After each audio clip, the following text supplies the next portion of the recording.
ಸಿದ್ದರಾಮಯ್ಯ ಅವರು ಮಾಡ್ತಾ ಇರುವಂತಹ ದಾಖಲೆಯ ಬಗ್ಗೆ ನಾನು ಮಾತನಾಡ್ತಾ ಇದ್ದೆ. ನಾನು ಮಹೇಶ್ ಅವರು ಬ್ರೇಕಿಗೆ ಹೋಗೋದಕ್ಕಿಂತ ಮೊದಲು ಒಂದು ವಿಚಾರ ಪ್ರಸ್ತಾಪ ಮಾಡಿದರು. ಹಿಂದುಳಿದ ವರ್ಗದ ಚಾಂಪಿಯನ್ ಅಂತ ಅವರನ್ನು ಕರೆಯಲಾಗುತ್ತೆ ಸಿದ್ದರಾಮಯ್ಯ ಅವರನ್ನ. ಬಟ್ ಹಿಂದುಳಿದ ವರ್ಗಕ್ಕೆ ಅವರು ಕೊಟ್ಟ ಕೊಡುಗೆ ಏನು ಅನ್ನೋದೇ ಪ್ರಶ್ನಾರ್ಥಕ ಚಿಹ್ನೆ ಅಂತ ನಾನು ನಾಗರಾಜ್ ಯಾದವ್ ಅವರನ್ನು ಅದಕ್ಕೆ ಇನ್ಕ್ಲೂಡ್ ಮಾಡ್ಕೊಳ್ತೀನಿ. ಇಲ್ಲಿ ಒಂದು ಪ್ರಶ್ನೆ ಬರುತ್ತೆ, ಮೀನು ಕೊಡೋದಕ್ಕಿಂತ ಕೈಗೆ ಮೀನು ಹಿಡಿಯೋದನ್ನ ಕಲಿಸಬೇಕು ಅನ್ನುವಂತ ಮಾತಿದೆ. ಹೌದು. ದೇವರಾಜ ಅರಸರ ಕಾಲದಲ್ಲಿ ಭೂ ಸುಧಾರಣಾ ಕಾಯ್ದೆಯ ನೇರ ಫಲಾನುಭವಿಗಳು ಹಿಂದುಳಿದ ವರ್ಗದವರು, ಪರಿಶಿಷ್ಟ ಜಾತಿಯವರು ದೊಡ್ಡ ಸಂಖ್ಯೆಯಲ್ಲಿ ಫಲಾನುಭವಿಗಳು. ಸಿದ್ದರಾಮಯ್ಯ ಅವರ ಕಾಲದಲ್ಲಿ ಹಿಂದುಳಿದ ವರ್ಗದವರಿಗೆ 2,000 ರೂಪಾಯಿ ದುಡ್ಡು ಕೊಟ್ವಿ, ಫ್ರೀ ಓಡಾಡೋದಕ್ಕೆ ಬಿಟ್ವಿ, ಅಕ್ಕಿ ಕೊಟ್ವಿ ಅನ್ನೋದನ್ನ ಬಿಟ್ರೆ ಅದರ ಆಚೆಗಿನ ಯೋಚನೆ ಏನಿದೆ?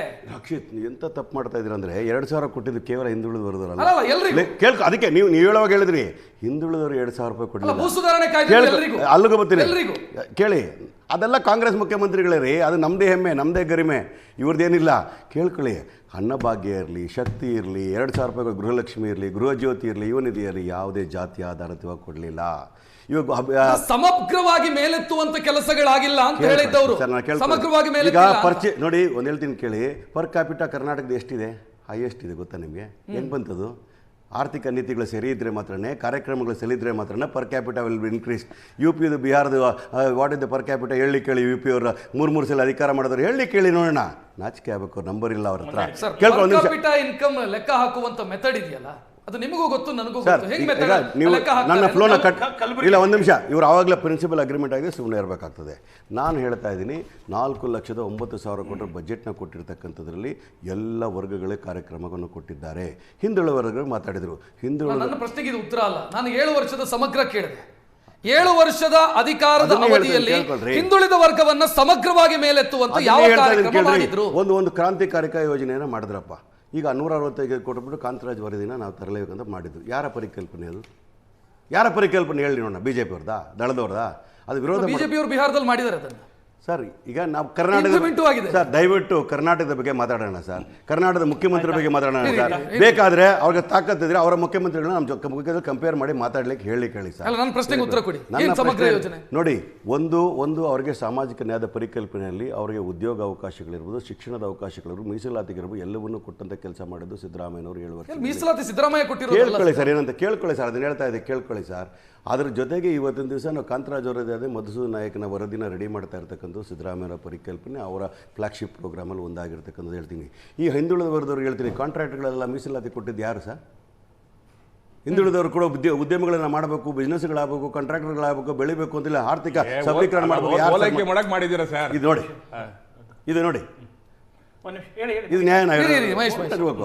ಹಂಗೆ ರೀತಿ ಅವ್ರಿಗೆ ಉದ್ಯಮಗಳ ದುಡ್ಕೊಳ್ಳಕ್ಕಂತ, ಅವ್ರಿಗೆ ಔದ್ಯೋಗಿಕ ಅವಕಾಶಗಳು ಕೊಟ್ಟು ಕೆಲಸಗಳನ್ನ ಮಾಡಿರ್ತಕ್ಕಂಥ ಬಜೆಟಲ್ಲಿ ಇರ್ತಕ್ಕಂಥ ಅಂಕಿಅಂಶಗಳು ಸಮೇತ ನಿಮ್ಗೆ ಹೇಳಲಿಕ್ಕೆ ಬಯಸ್ತೇನೆ. ಬಟ್ ಕ್ರಾಂತಿಕಾರಿ ಯೋಚನೆಗಳು ಈ 7 ವರ್ಷದ ಅವಧಿಯಲ್ಲಿ ಯಾವುದು? ಒಂದು ನಿಮಿಷ, ಒಂದು ಇಡೀ ಸಮುದಾಯವನ್ನ ಮೇಲಕ್ಕೆತ್ತಬಹುದಾದಂತ, ಅವರ ಮೇಲೆ ಯಾರು ನಂಬಿಕೆ ಇಟ್ಟುಕೊಂಡಿದ್ದಾರೆ ಅವರನ್ನು ಮೇಲಕ್ಕೆತ್ತಬಹುದಾದಂತ ಯಾವ ಯೋಜನೆ? ನೋಡಿ, ಅವರು ಅಧಿಕಾರಕ್ಕೆ ಬಂದ ತಕ್ಷಣ ಮೊದಲನೇ ಯೋಜನೆ ಮಾಡ್ತಾರೆ ಗೊತ್ತಾ? ಹಿಂದುಳಿದ ಶೆಡ್ಯೂಲ್ ಕಾಸ್ಟ್, ಶೆಡ್ಯೂಲ್ ಟ್ರೈಬ್ನವರು ಅವರು ಮಾಡಿರೋ ಸಾಲಗಳನ್ನು ಮನ್ನಾ ಮಾಡ್ತಾರೆ. ಫಸ್ಟ್ 2013 ಬಂದು ಅರ್ಧ ಗಂಟೆ ಟೈಮಲ್ಲಿ. ಯಾಕೆ ಮಾಡಿದ್ರು? ಅವರೆಲ್ಲ ಕೂಡ ಮಾಡಿರೋ ಸಾಲಗಳು ಬಡ್ಡಿ ಕಟ್ಕೊಂಡು ಹಾಳಾಗಿ ಹೋಗ್ತಾ ಇದ್ರು ಅಂತೇಳಿ ಅವನ ಮೇನ್ ಸ್ಟ್ರೀಮ್ ತರಲಿಕ್ಕೆ ಮಾಡಿದ್ದು ನಿಜ ಅಲ್ವಾ? ಕೋಆಪರೇಟಿವ್ ಬ್ಯಾಂಕ್ಸಲ್ಲಿ ಮಾಡಿದ ಸಾಲಗಳೆಲ್ಲ ಮನ್ನಾ ಮಾಡಿದ್ದು ಯಾರು? ಸಿದ್ದರಾಮಯ್ಯವರು ಮಾಡಲಿಲ್ವಾ? ಆವತ್ತಿನ ದಿವಸ ಕುಮಾರಸ್ವಾಮಿ ಅಧಿಕಾರದಲ್ಲಿದ್ದರೂ ಕೂಡ 25,000 ಕೋಟಿ ರೈತರಿಗೆ ಸಾಲ ಮನ್ನಾ ಮಾಡಬೇಕಾದ್ರೆ ಕಾಂಗ್ರೆಸ್ ಸಪೋರ್ಟ್ ಮಾಡಲಿಲ್ವಾ? ಅವ್ರಿಗೆ ಅಧಿಕಾರದಲ್ಲಿದ್ದ 113 ಸೀಟ್ ತಗೊಂಡಿದ್ರ? It is all government of ಕರ್ನಾಟಕದಲ್ಲಿ ಕಾಂಗ್ರೆಸ್ನ ಗುರುತಿನ ಹೆಜ್ಜೆಗಳು. ಮುಗಿಸ್ತೀನಿ ಸರ್, ಹೇಳ್ತಾ ಇದ್ದೀನಿ. ನೀವು ಕೇಳ್ತಾ ಇದ್ರಲ್ಲ, ಇವತ್ತಿನ ದಿವಸ ಒಂದು ಪರ್ ಕ್ಯಾಪಿಟಾ ಇರ್ಬೋದು, ಇನ್ನೊಂದು GST ಕಲೆಕ್ಷನ್ ಇರ್ಬೋದು, ಇನ್ನೊಂದು ಬಜೆಟಲ್ಲಿ ಇನ್ಕ್ರೀಸ್ ಇರ್ಬೋದು, ಇನ್ನೊಂದು ಅಟ್ರಾಕ್ಷನ್ FDIs ಇರ್ಬೋದು, ಎಲ್ಲವನ್ನು ಕೂಡ ಮಾಡ್ತಾ ಇರ್ತಕ್ಕಂಥ ಕರ್ನಾಟಕದಲ್ಲಿ ಇರ್ತಕ್ಕಂಥ ಪ್ರಾಮಾಣಿಕವಾಗಿ ಕೆಲಸ ಮಾಡ್ತಾ ಇರ್ತಕ್ಕಂಥ ಸರ್ಕಾರದ ಉದ್ಯಮ ಸ್ನೇಹಿ ವಾತಾವರಣ ಇರುವಂತ ರಾಜ್ಯ. ಉದ್ಯಮ ಸ್ನೇಹಿ ವಾತಾವರಣ ಇರುವಂತ ರಾಜ್ಯ ಮೊದಲಿಂದ ಕೃಷ್ಣ ಅವರ ಕಾಲದಿಂದ ಇಲ್ಲಿ ವಾತಾವರಣ. ಯಾರು ಎಸ್ ಎಂ ಕೃಷ್ಣ ಹೇಳಿ? ಬಟ್ ಅದನ್ನು ನೀವು ಕ್ರೆಡಿಟ್ ಸಿದ್ದರಾಮಯ್ಯ ಅವರಿಗೆ ಹೆಂಗೆ? ಸಿದ್ದರಾಮಯ್ಯ ಅವರು ಕಾಂಗ್ರೆಸ್ನ ಮುಖ್ಯಮಂತ್ರಿ, ಅವರಿಗೆ ಕೊಡಬೇಕಾಗ್ತದೆ, BJP ಕೊಡಬೇಕಾಗ್ತದೆ, ದಳದವರು ಕೂಡ. ಒಬ್ಬ ಉತ್ತಮ ಪ್ರಿನ್ಸಿಪಲ್ ಅಗ್ರಿಮೆಂಟ್ ಅಧಿಕಾರಕ್ಕೆ ಬಂದ್ರಲ್ಲ, ಇವ್ರು fabricated 17 MLA came to power. ಇವತ್ತು ಯಾವತ್ತ 113 ಸೀಟ್ ಇವ್ರು ಒಳ್ಳೆ ಪ್ರೋಗ್ರಾಮ್ ಅಧಿಕಾರಕ್ಕೆ ಬಂದ್ರೆ ಅವರು.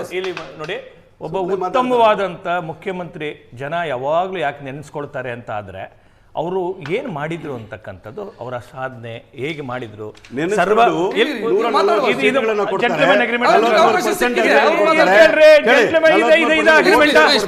ಯಾಕೆ ಕೊಡ್ತಾರೆ? ಇಲ್ಲಿ ಕೇಳಿ, Because of leadership quality. ಇಲ್ಲಿ ಕೇಳಿ, ಒಂದು ಉತ್ತಮ ಅಂತಂದ್ರೆ ಸರ್ವಸ್ಪರ್ಶಿಯಾಗಿ ಸರ್ವವ್ಯಾಪಿಯಾಗಿ ಕಟ್ಟ ಕಡೆಯ ವ್ಯಕ್ತಿಗೂ ಕೂಡ ಒಂದು ನ್ಯಾಯ ಸಿಗಬೇಕು ಅಂತೇಳಿ.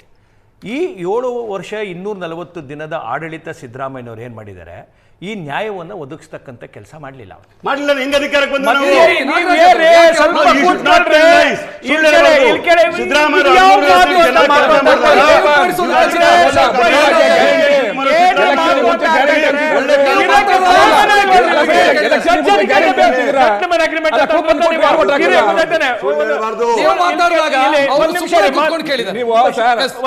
ಪೇಷನ್ಸ್ ಅಂತ ಕೇಳಿದ್ದೀನಿ, ಗೊತ್ತಾಯ್ತು. ಇದು ಮತ್ತೆ ಇಂಟರ್ಫಿಯರ್ ಆಗ್ಬಿಟ್ಟು 7 ವರ್ಷ 240 ದಿನದ ಆಡಳಿತದ ಒಳಗಡೆ ಅವರು ಮಾಡಿರ್ತಕ್ಕಂಥ ಆಡಳಿತದ ಕಾರಣಕ್ಕೋಸ್ಕರ ನಾನು ಹೇಳಿರೋದು ಎಲ್ಲರಿಗೂ ಸಂತೋಷ ಆಗಬೇಕು ಅಂತಕ್ಕಂಥದ್ದು ವಿನ್ ಟು ವಿನ್ ಸಿಚುಯೇಷನ್ ಬರಬೇಕು. ಆದರೆ ಕರ್ನಾಟಕದಲ್ಲಿ ಅದಾಗಿಲ್ಲ. ಎಲ್ಲರಿಗೂ ಸಂತೃಪ್ತಿ ಬೇಡ, ಇವತ್ತು 109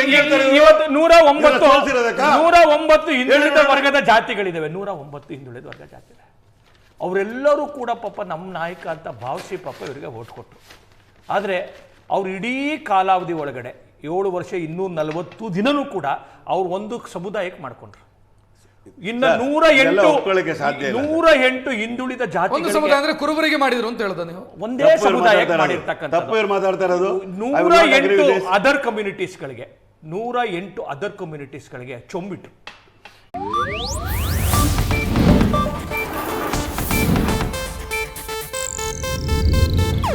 ಇದು ಏಷ್ಯಾನೆಟ್ ನ್ಯೂಸ್ ನೆಟ್ವರ್ಕ್ ಪ್ರಸ್ತುತಿ.